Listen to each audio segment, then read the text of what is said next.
As you know, I'm not transgender, so I may not be qualified to talk about this. But I do have a platform, and there's a lot that needs to be clarified here. You seem to think that people transition due to being uncomfortable with the social gender role they've been expected to perform, which may be unnecessarily restrictive. You're almost right, but there's more to it than that.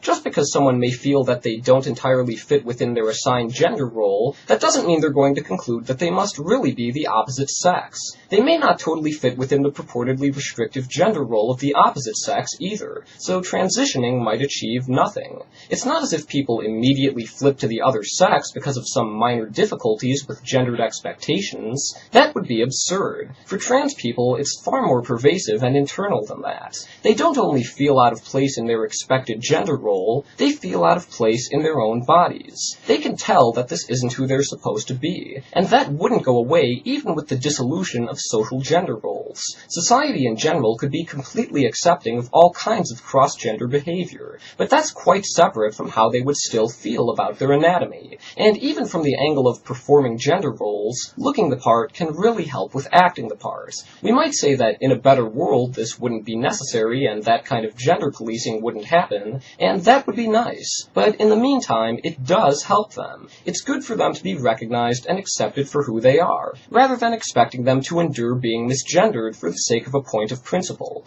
And really, if you think society somehow encourages this, take a look at how trans people are actually treated. See how society shows their support, by accusing them of raping people in public restrooms, denying them employment and housing, calling them mentally ill, and obsessing over their genitals. Like you. I mean, what are you hoping to accomplish by calling them Frankenstein-like flaps of barely living tissue?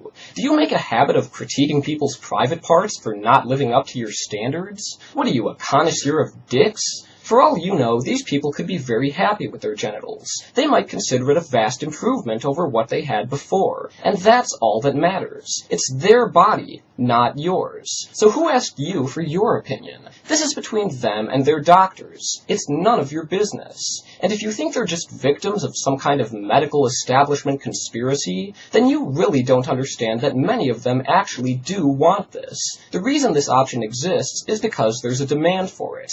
Do you think they can't make this decision for themselves? Extensive counseling is a part of transitioning. It doesn't even happen without psychiatric evaluation. Not that this means much when you've already concluded that the whole of medicine is tainted for allowing this, and for you to say that they shouldn't have this option is to say that helping them live their lives shouldn't be an option. If you're concerned about the results being unsatisfactory, you don't have to be. A strong majority of trans people who have sex reassignment surgery find it to be a positive outcome, so accusing doctors of arrogance or hubris means precisely nothing in the face of actual results. You are right about one thing, albeit unintentionally. This kind of surgery does not make someone a man or a woman. That's because a trans woman is already a woman. Some trans people don't even choose to have surgery. That's not what makes them men or women. They were men or women to begin with. That's who they are. And if you really care about these people, do you think you're helping them by denying their autonomy, rejecting their gender, insulting their genitals, and calling them mutilated?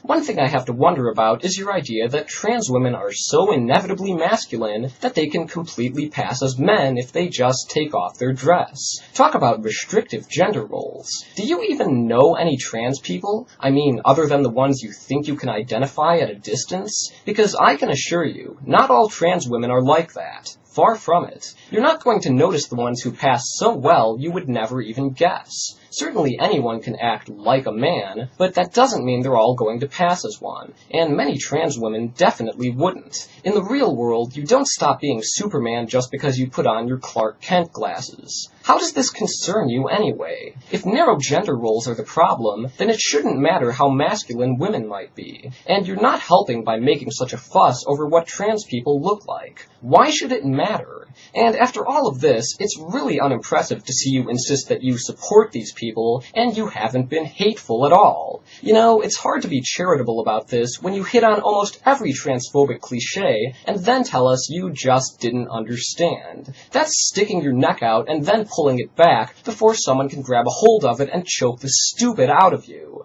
When something is considered hateful, it's usually for a reason, and trying to find another label for it isn't going to change that reason. You can call it hate, you can call it not hate, you can call it green beans if you want. But that's like trying to cure someone's cancer by changing the test results. It's a confusion of cause and effect. Of course you want the luxury of not being seen as hateful, you just don't want to walk the walk. Nothing you say reflects a concern for their well-being, only a concern for your own unfounded conjecture about them. Here we have people who just want to live their lives, and you can't step back and leave them alone. That is all you need to do. You don't need to treat them like victims of the people who are helping them, you don't need to criticize and scandalize their bodies, and you don't need to be such an idiot.